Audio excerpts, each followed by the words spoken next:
Crypto Heathen says 1 sat block reward is a bit of a stretch. No, miners will still get transaction fees.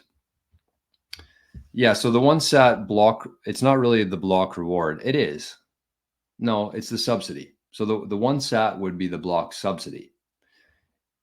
Every time there's a block mined, let's bring this up here while we're hot, while we're talking about it, because this stuff is very important to understand for any Bitcoiner.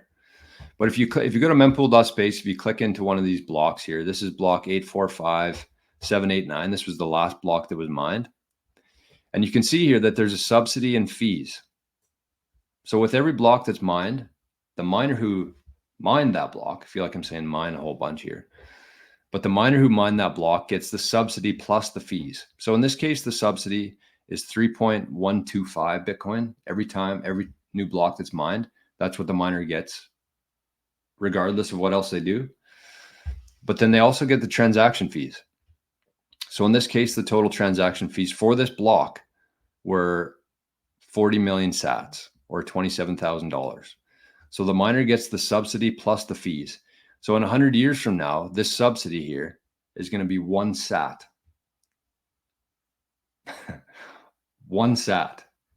So that's what the miner will get as the subsidy, but then they'll be mostly relying on the transaction fees. That's where they will make their money, from mining the block. So yes, that's a good point by Crypto Heathen. That won't be like what the miners get. That's just the subsidy portion of the block reward. Good call.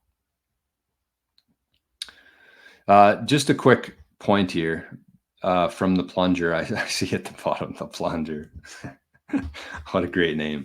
But he says they say you are correct. The more I learn, I realize how little I know. There's honestly just so much to know in Bitcoin. So much to know. I've been in this for over 4 years now. And probably for the last 2 or 3 years of that, I've spent 4, 5, 6 hours per day just listening and learning and watching and trying to learn as much as I possibly can. And still every single day I'm learning new stuff. And I feel like I'm light years away from understanding some things in Bitcoin still. So if you're somebody who's here today for as a new Bitcoiner, just be patient with it. Just give yourself a bit of slack and understand the fact that everything in life, especially Bitcoin, takes time. So don't get too far ahead of yourself. Don't get frustrated with yourself. Just stick with it. Just stick with it.